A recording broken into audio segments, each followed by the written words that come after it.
मेरा नाम सुनीता है और मैं उन बदनसीब बच्चों में से हूँ जिनके माता पिता उन्हें बचपन में ही छोड़कर दुनिया से चले जाते हैं। माता पिता के गुजरने के बाद मैं अपने चाचा चाची के साथ रहने लगी। चाची मुझे बिल्कुल भी पसंद नहीं करती थी, लेकिन चाचा मेरा बहुत ख्याल रखते थे और इसी बात पर चाचा चाची दोनों में आए दिन झगड़ा होता रहता। चाचा मुझे बिल्कुल अपनी बेटियों की तरह ही समझते थे। जो चीज़ वो उनके लिए लेकर आते वही चीज़ मेरे लिए भी लेकर आते, लेकिन चाची वो चीज़ मुझसे छीनकर अपनी बेटियों को दे दिया करती थी। वक्त गुजरता गया और चाचा वक्त के साथ बीमार रहने लगे और एक दिन अचानक से उनकी मौत हो गई और मैं फिर से अकेली रह गई। चाचा की मौत के बाद चाची ने अपना असली रंग दिखाना शुरू कर दिया। जो थोड़ा बहुत चाचा की वजह से वो कुछ कह नहीं पाती थी, अब उन्होंने उसका बदला लेना शुरू कर दिया। घर के सभी नौकरों को हटाकर उन्होंने घर का सारा काम मेरे ऊपर डाल दिया। उस वक्त मेरी उम्र 18 साल थी और 18 साल की लड़की पूरा घर संभालने लगी। जैसा जैसा चाची कहती मैं वैसा ही करती। उनके खिलाफ एक शब्द भी नहीं बोलती, क्योंकि उन्हें मेरी बातें सुनना बिल्कुल भी पसंद नहीं था। वो बस यही चाहती थी कि मैं हमेशा अपना मुंह बंद रखूं और चुपचाप घर का हर एक काम करती रहूं और घर के बाहर किसी से भी इसके बारे में ना कहूं। इसीलिए वो मुझे कभी भी घर से बाहर नहीं जाने देती थी। चाचा का एक बेटा था, उसका नाम हिमांशु था। हिमांशु 20 साल का था और ना जाने उसका दिल मुझ पर कब आ गया पता ही नहीं चला। वो मन ही मन मुझे पसंद करने लगा था और चाची को ये बात बिल्कुल भी बर्दाश्त नहीं होती कि जिस लड़की से वो बचपन से नफरत करती आ रही थी वही उनके घर की बहू बन जाए। अपने बेटे की शादी के लिए चाची के बहुत अरमान थे। वो अपने बेटे के लिए एक पढ़ी लिखी, खूबसूरत और एक अमीर ख़ानदान की लड़की से शादी कराना चाहती थी और मैं तो गरीब लड़की थी जिसके माता पिता बचपन में ही गुजर गए थे और उन्हें मुझसे शादी करने पर दहेज में कुछ भी नहीं मिलता। वो ये बात बहुत अच्छी तरह से जानती थी। हाँ, लेकिन मैं बहुत खूबसूरत थी, इतनी खूबसूरत कि ख़ुद को शीशे में देखती तो हैरान होती, क्या सच में ये मैं ही हूँ? ये चेहरा क्या मेरा ही है? ये आँखें, ये होठ, ये काले घने बाल, क्या सच में मैं इतनी खूबसूरत हूँ? और एक यही खूबी मेरे अंदर थी जिसकी वजह से कोई भी मुझसे शादी करने के लिए तैयार हो जाता। चाचा का बेटा हिमांशु मेरा दीवाना बन गया था। उसने अपने दिल की बात चाची को भी बता दी और कहा कि अगर वो शादी करेगा तो सिर्फ मुझसे, वरना वो अपनी जान दे देगा। मैं हर वक्त डरी डरी रहती कि कहीं हिमांशु को कुछ हो गया तो चाची सारा इल्ज़ाम मुझ पर लगा देंगी और फिर मैं तो बिन माँ बाप की बच्ची थी तो मेरा क्या होगा। मैं हर समय भगवान से प्रार्थना करती कि जल्दी से मेरी शादी हो जाए और मैं इस नर्क से निकलूं, क्योंकि मैं किसी भी कीमत पर हिमांशु से शादी नहीं करना चाहती थी। मैं इस घर से बहुत दूर चली जाना चाहती थी। पहले तो चाची ने इस रिश्ते के लिए मना कर दिया, लेकिन जब हिमांशु अपनी ज़िद पर अड़ा रहा तब चाची ने इस रिश्ते के लिए हाँ कर दी और उससे एक शर्त रखी कि पहले वो अपनी पढ़ाई पूरी करेगा और उसकी पढ़ाई पूरी करने के लिए उसे उन्होंने विदेश भेज दिया। धीरे धीरे वक्त गुजरता गया और 2 साल पूरे हो गए। कुछ ही महीनों के बाद अब हिमांशु पढ़ाई पूरी करके घर वापस आने ही वाला था कि उससे पहले ही मेरे लिए एक रिश्ता आ गया। चाची ने रिश्ते के लिए फ़ौरन हाँ कर दी और आने वाले अगले 2 दिनों में मेरी शादी तय हो गई। दिल ही दिल में मैं सपनों की दुनिया सजाए बैठी थी। बहुत खुश थी मैं कि इस नर्क से चली जाऊंगी हमेशा हमेशा के लिए। शादी का दिन आ गया। मेरे ससुराल वालों ने दहेज लेने से भी मना कर दिया और मेरे लिए एक से एक कीमती कपड़े और जेवरात लेकर आए थे। मोहल्ले की सभी औरतें बातें बना रही थीं कि देखो तो सही, इस अनाथ का कितना अच्छा नसीब है। सारा सामान देखकर मैं भी बहुत खुश हुई कि मुझे इतना अच्छा ससुराल मिला है। शादी पूरे रीति रिवाजों के साथ संपन्न हुई और विदा होकर मैं अपने ससुराल पहुंची। इतना बड़ा घर मैंने आज से पहले कभी नहीं देखा था। मेरा कमरा फूलों से सजाया गया, लेकिन शादी की पहली रात ही मेरी सारी खुशी मेरे गम में बदल गई जब मुझे अपने पति के बारे में ऐसा राज पता चला जिसे सुनकर मेरे सर पर आसमान गिर पड़ा। मैं दुल्हन बनी घूंघट लिए फूलों की सेज पर अपने दूल्हे यानी प्रीतम का इंतज़ार कर रही थी। थोड़ी देर में प्रीतम कमरे में आए। मेरा चेहरा घूंघट में था और वो मेरे करीब आकर बैठ गए। लेकिन पता नहीं क्यों मुझे अचानक बहुत घबराहट होने लगी, जैसे कुछ बुरा होने वाला हो। तभी उन्होंने मुझसे सवाल किया कि मैं देखने में कैसी हूँ। ये सुनकर मुझे हैरत हुई और मैंने उनसे कहा कि आप खुद ही घूंघट उठाकर देख लीजिए कि मैं कैसे दिखती हूँ। मेरी इस बात पर वो बहुत ज़ोर से हंसने लगे। मुझे उनके इस तरह से ज़ोर से हंसने पर बहुत अजीब लगा। मैं सोचने लगी कि वो हंस क्यों रहे थे और क्यों मेरा घूंघट उठाकर नहीं देख रहे थे। मैंने खुद ही अपना घूंघट उठाकर उन्हें देखा तो वो सामने देख रहे थे, मेरी तरफ देख भी नहीं रहे थे। तो मेरा दिल डूब गया। मैंने उनसे कहा कि आप मुझसे नाराज़ हैं क्या? आप इस शादी से खुश नहीं हैं जो मुझे देख नहीं रहे? तो ये सुनकर वो फिर से हंसने लग गए। मुझे उनका ये रवैया बहुत अजीब लगा। मुझे तो ये समझ ही नहीं आ रहा था कि वो ऐसा क्यों कर रहे हैं। हालांकि मुझे ऐसा महसूस हो रहा था कि वो इस शादी से बिल्कुल भी खुश नहीं हैं। शायद ऐसा हो सकता है कि वो किसी और को पसंद करते हों और घर वालों की ज़बरदस्ती से उन्होंने मुझसे शादी कर ली, इसीलिए वो बार बार हंस रहे हैं। मैंने उनसे सवाल किया कि क्या आप किसी और को पसंद करते थे? तो वो फिर से हंसने लगे। अब तो मेरा दिमाग ख़राब होने लगा कि ये क्या तरीका है भाई। आखिर कौन अपनी दुल्हन से बात करने की जगह हंसता है। अगर मैं उन्हें पसंद नहीं थी तो पहले ही बोल देते, लेकिन अब हमारी सुहागरात पर ये हरकत, ये तो कोई भी गवारा नहीं कर सकता। मेरा दिल तो जैसे किसी गहरे कुएं में जा गिर गया था। मेरी पूरी कोशिश ये थी कि वो एक बार मेरा चेहरा देख लें तो यकीन है कि उस लड़की को भूल जाएंगे जिससे कि वो मोहब्बत करते थे, या फिर कोई भी बात थी तो मेरा चेहरा देखने के बाद वो सब भूल जाएंगे, क्योंकि मैं थी ही इतनी खूबसूरत। मगर वो सामने ड्रेसिंग टेबल की तरफ देख रहे थे। मेरी तरफ नज़र उठाकर देखना तो उन्होंने गवारा तक नहीं किया।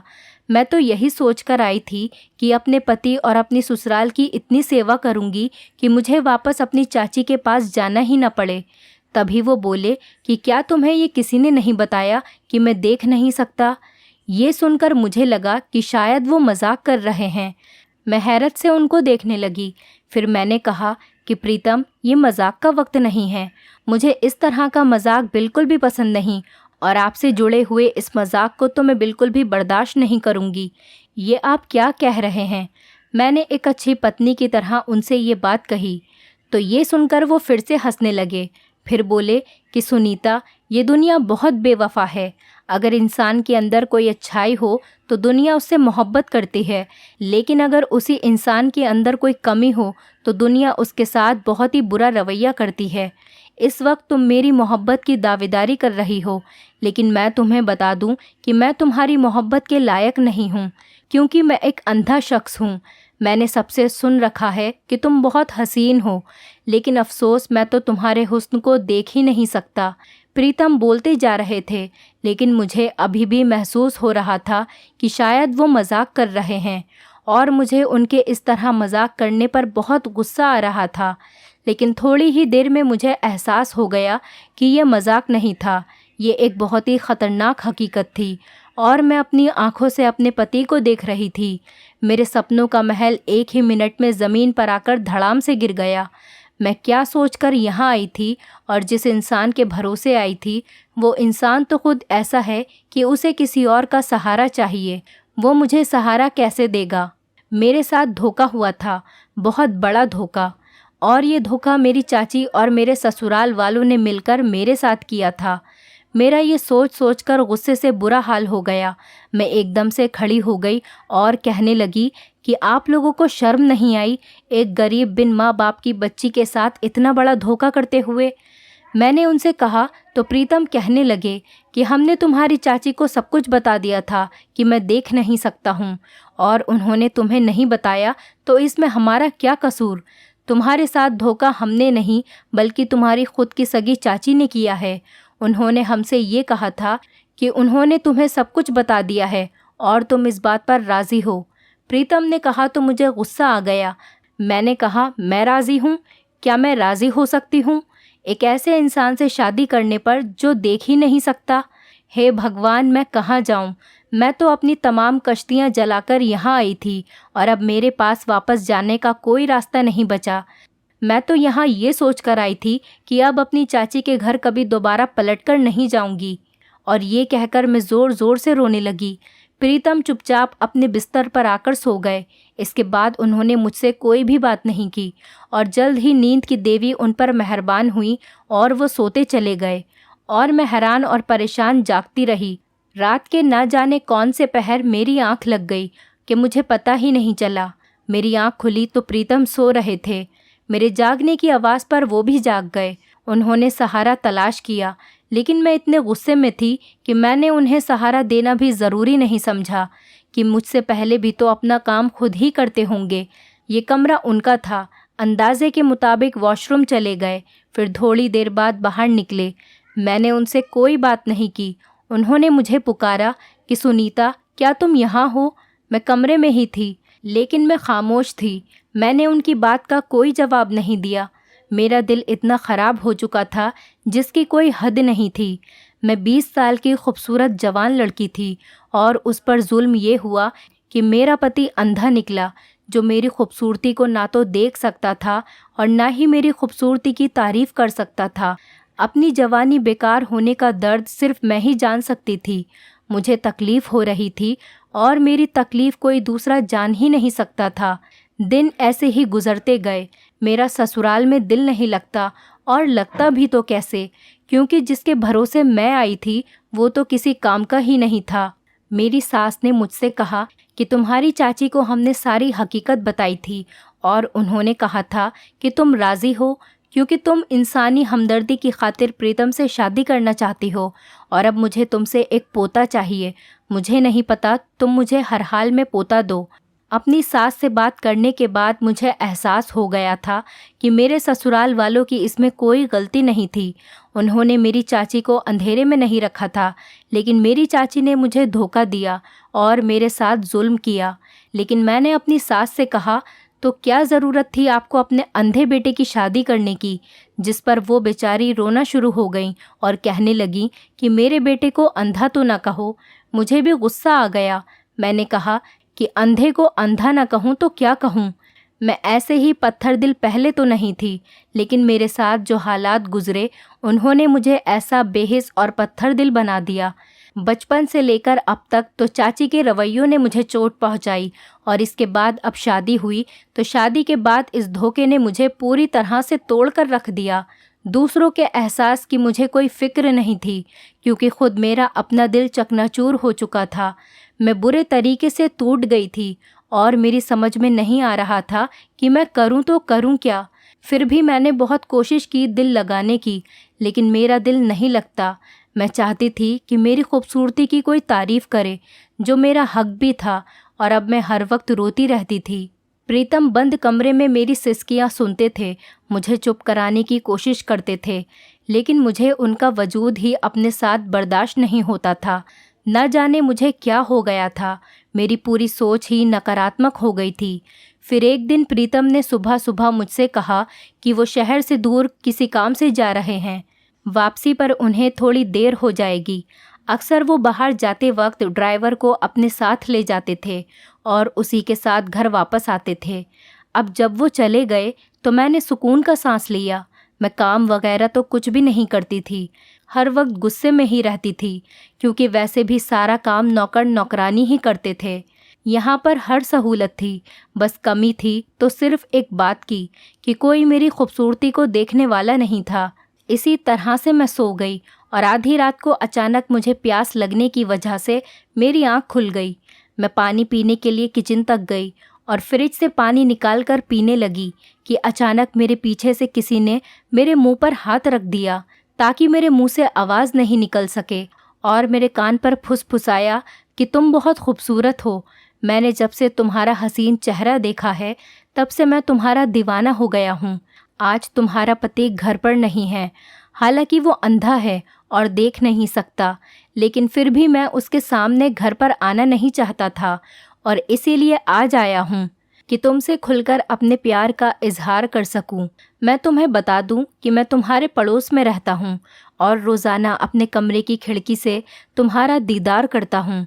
मुझे बहुत अफसोस है कि तुम जैसी हसीन और ख़ूबसूरत लड़की की शादी एक ऐसे इंसान से हो गई जो तुम्हारी जवान खूबसूरती को देख ही नहीं सकता। मैंने आंखें घुमाकर देखा तो उसने नकाब पहना हुआ था। उसकी आंखें दिख रही थी और मैं किस्मत और हालात की मारी हुई लड़की थी। और जब किसी और के मुंह से अपने लिए तारीफ सुनी तो मुझे बहुत अच्छा लगा। बजाय उसके कि मैं उसकी बातों पर गुस्सा करती, मुझे उसकी बातें बहुत अच्छी लगी और मैं ऐसी बातों को सुनना भी चाहती थी जो मेरी खूबसूरती को सराहे। मैंने उससे इशारों में कहा कि मुझे बोलने तो दो। उसने मेरे मुंह से हाथ हटा लिया। मैंने पूछा कि तुम कौन हो?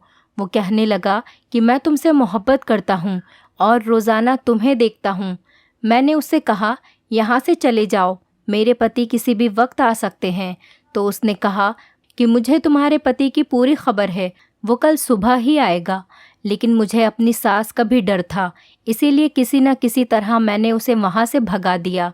लेकिन अब जब भी प्रीतम काम से कहीं बाहर जाते तो वो नकाबपोश घर पर आ जाता। न जाने उसने कौन सा चोर रास्ता बना लिया था। पहले वो किचन में आ जाता था और अब मेरे कमरे की खिड़की फलान कर मेरे कमरे में ही आ जाता था और हम दोनों सारी सारी रात बातें करते रहते थे। वो मेरी खूबसूरती की तारीफ़ करता और मैं सुनती रहती और मुझे बहुत अच्छा लगता। लेकिन वो हमेशा नकाब लगाए रखता था। मैंने उससे कई बार कहा कि नकाब हटाकर मुझे अपना चेहरा तो दिखाओ, लेकिन उसने कहा कि वक्त आने पर दिखाऊंगा।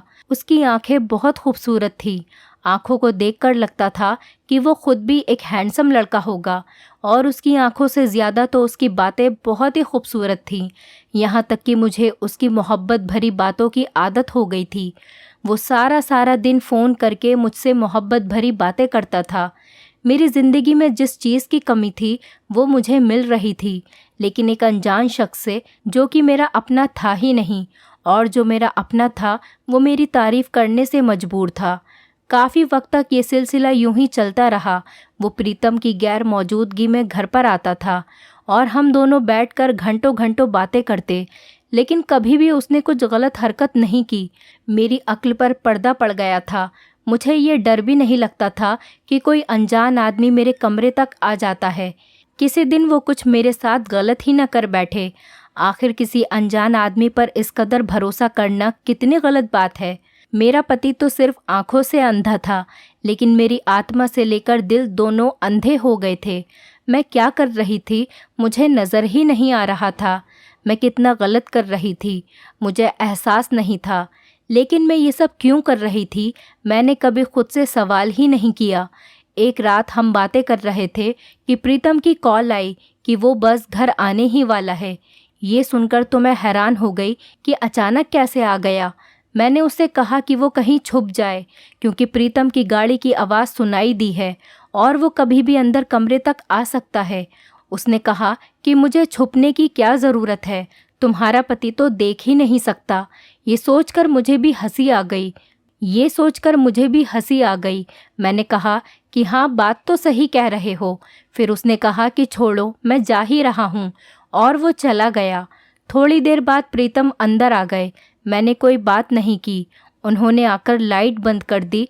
उसके बाद मैं अपने बिस्तर पर लेट गई और आंखें बंद कर लीं और सोने की कोशिश करने लगी। लेकिन मुझे कुछ देर बाद एहसास हुआ कि प्रीतम सोए नहीं हैं, बल्कि बैठे हुए हैं।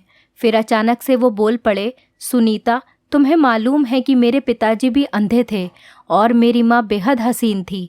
ख़ानदान वालों के दबाव में आकर मेरी माँ ने मेरे पिताजी से शादी कर ली, लेकिन उनके अंदर एक वीरानी भी हमेशा से ही थी। और रहे क्यों ना, अपनी ज़िंदगी एक अंधे इंसान के साथ गुजारनी पड़ रही थी। मैं पैदा हुआ तो मेरी माँ ने अपना दिल मुझ में लगा लिया, लेकिन फिर भी उनका दिल मुझसे भी उड़ गया और फिर उन्होंने अपना दिल कहीं और लगा लिया। जब पिताजी घर पर नहीं होते थे तब एक अनजान आदमी मेरे घर पर आता था और मेरी माँ उससे बातें करती रहती थी और मैं सारी बातें सुनता रहता था, मगर मैंने कभी कुछ नहीं कहा। जैसे ही प्रीतम ने ये बात बताई, मेरी तो जान ही निकल गई। मुझे लगा कि ये तो मेरी ही कहानी है जो मुझे सुनाई जा रही थी, यानी कि मेरी सास के साथ भी यही जुल्म हुआ था और मेरी सास ने मेरे साथ भी वही जुल्म दोहराया। न जाने क्यों मुझे एहसास हुआ कि मेरी सास ने अपनी नाकामी का बदला मुझसे ले लिया। प्रीतम ने फिर से बोलना शुरू किया तो मैं उसकी बातें सुनने लगी। वो कहने लगे कि मुझे किसी किस्म का डर नहीं था, मेरा बचपन पूरी तरह से बर्बाद हो गया था, यहाँ तक कि मेरा लड़कपन और फिर मेरी जवानी आ गई। लेकिन वो आदमी ना जाने कहाँ चला गया था। फिर मैं और मेरी माँ थे, और बस मेरी माँ ने दूसरा बच्चा पैदा करने की तकलीफ़ भी नहीं उठाई, और इसी बीच मेरे पिताजी इस दुनिया से चले गए। सारी ज़िंदगी मेरे पिताजी को ये पता ही नहीं चल सका कि उनके पीछे घर में कोई और आता था और उनकी पत्नी से बातें करता था। फिर मेरी माँ इतनी ढीठ बन गई थी कि उन्हें मेरे पिताजी के होने या ना होने से कोई फ़र्क ही नहीं पड़ता था। वो आदमी मेरे पिताजी के सामने भी घर पर आता। अब क्योंकि पिताजी अंधे थे तो वो देख नहीं सकते थे, इसलिए मेरी माँ फ़ौरन उसे दूसरे कमरे में ले जाती और उनकी बातों की आवाज़ में दूर बैठा सुनता रहता। उस दौरान मुझे ये भी पता चल गया था कि वो मेरी माँ का कोई दूर का कज़िन था जो उनसे बेहद प्यार करता था, और मुझे अपने पिताजी के लिए दुख होता था। मैंने उन्हें कुछ नहीं बताया। तुम जानती हो, मैं पैदाइशी अंधा नहीं था। मैं बचपन में देख सकता था, और मैं अपनी आंखों से अपनी माँ की सारी हरकत सुनता और देखता रहता था। आहिस्ता आहिस्ता मेरी आंखों की रोशनी जाती रही, क्योंकि ये अंधापन मेरे बाप की विरासत थी। मैं लड़कपन को पहुंचा तो बिल्कुल अंधा हो चुका था, और मुझे इस बात की खुशी भी थी कि मैं अब अपनी माँ की कोई भी हरकत देख नहीं सकता। फिर मुझे एहसास हुआ कि मुझे ये सब नहीं करना चाहिए। मैं क्यों किसी और की वजह से अपनी ज़िंदगी में अंधेरा लेकर आऊं और अपनी ज़िंदगी को बर्बाद करूं। इसके बाद मैंने अपना इलाज शुरू किया। और सुनीता, शादी की रात जब पहली बार मैंने तुम्हें देखा तो मैं तुम्हारे हुस्न को देखकर हैरान हो गया। ये कहते कहते प्रीतम खामोश हो गया, और उसकी ये बात मेरे दिमाग पर धमाके की तरह असर कर गई कि वो तो अंधे थे, उन्होंने आखिर मुझे देखा कैसे। मैं एक झटके से उठकर बैठी और अंधेरे में उनके साए को देखती रही। आपने मुझे देख लिया? आप तो मुझे देख ही नहीं सकते थे, क्योंकि आप तो अंधे थे ना। मुझे लगा कि शायद वो भी मजाक कर रहे हैं। तब प्रीतम ने आगे कहा कि मैंने लड़कपन के बाद ही अपनी आंखों का इलाज शुरू कर दिया था। मेरे साथ ज़्यादा मसला नहीं था। थोड़े से इलाज में ही और एक ऑपरेशन के बाद मेरी आंखों की रोशनी वापस आ गई थी, और मैं सब कुछ देख सकता था। उसी दौरान मेरी माँ ने शादी की बात की और ये फ़ैसला कर दिया कि मेरी शादी तुमसे हो जाए। और क्योंकि घर में किसी को पता नहीं था कि मेरी आंखों की रोशनी वापस आ गई है, इसीलिए उन्होंने लड़की का फ़ोटो दिखाना भी मुझे गवारा न किया, और मैंने भी फ़ोटो देखने की कोशिश नहीं की, क्योंकि मैं तो अपनी माँ से पहले से ही नाराज़ रहता था। जब हमारी शादी हुई तो मैं देख सकता था, और मैंने तुम्हें देखा था, लेकिन मैं ये देखना चाहता था कि तुम किस तरह की पत्नी साबित होती हो। मेरे अंधेपन का सुनकर मेरा साथ देती हो, या फिर मेरी पीठ पीछे मुझसे बेवफाई करती हो। लेकिन मुझे तुम्हारा रवैया देखकर बहुत अफसोस हुआ, और मैंने तुम्हें छोड़ने का फ़ैसला कर लिया। तुम्हारे सामने अंधेपन का ड्रामा मैंने सिर्फ 1 महीने किया, और 1 ही महीने में तुमने मुझे छोड़कर अपना एक आशिक बना लिया। प्रीतम की बात सुनकर तो जैसे मेरे सर पर आसमान गिर गया, मेरे पैरों के नीचे से ज़मीन निकल गई। सुनीता, वो नकाबपोश कोई और नहीं, मैं ही था। उनकी बात सुनकर तो मुझ पर बेहोशी आने लगी कि मेरे साथ क्या हो रहा था। मुझे समझ ही नहीं आ रहा था कि मैं अपनी किस्मत पर कैसे मातम करूं। मुझे समझ ही नहीं आ रहा था, आपने ये सब क्यों किया मेरे साथ? मैंने हिम्मत करके प्रीतम से सवाल किया। प्रीतम ने उठकर कमरे की लाइट ऑन कर दी, और वो नकाब दराज से निकाला और अपने चेहरे पर लगा लिया।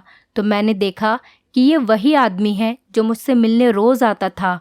मैं अपने पति की नफ़रत से इतनी ज़्यादा आगे बढ़ गई थी कि मैंने कभी उसकी तरफ गौर ही नहीं किया, यहाँ तक कि मैं उनकी आंखें भी पहचान नहीं सकी।